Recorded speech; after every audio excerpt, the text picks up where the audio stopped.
After spending countless hot and humid summer days in Seoul, like a caged bird, wings clipped, trapped in the city's relentless pace, I needed an escape, somewhere out of this monotonous gray palette and the ceaseless grind. So I went on a trip to Busan, seeking solace in new horizons within my own country. Busan welcomed me with open arms, a city that danced to its own rhythm, where time flowed like a gentle breeze. Every step along its streets was an invitation to mindfulness. I wasn't just sightseeing. I was absorbing life, the laughter of street performers, the scent of fried seafood, the blunt yet sincere Busan dialect. Sure, Busan can be loud and flashy, but it also has its quiet moments. The way the waves whispered secrets to the shore, the way Gwangali Bridge standing tall in the golden sunset. These memories weren't mere snapshots, they were revelations. In the heart of this competitive nation, Busan taught me a different kind of success. It wasn't about climbing ladders or ticking boxes. It was about savoring life's simplest joys.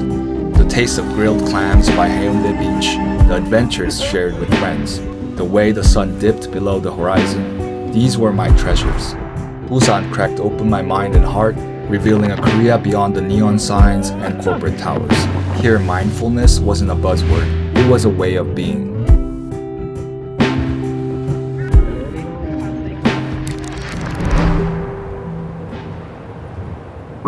Can you come closer a little bit? What is up, everyone? This is Steven Yu, and let's hit it. I learned that happiness doesn't require grand gestures, it thrives in the ordinary. As I strolled along the beach, I realized that life wasn't a race. The societal norms that once suffocated me, they lost their grip. Instead, I embraced the beauty in the everyday.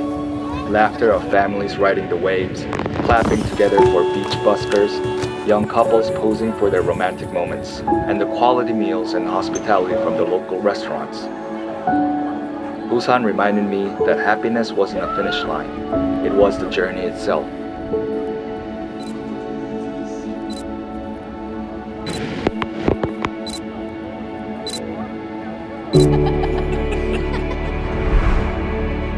I'm thankful for the opportunity to experience this journey with my friends, which filled my soul with joy and gratitude.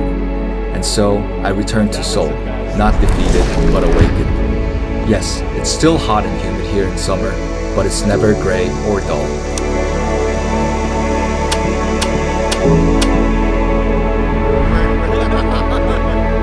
I started to pick up on the art of slowing down and the magic of noticing. Life isn't a checklist, it's a collection of moments, each one waiting to be savored.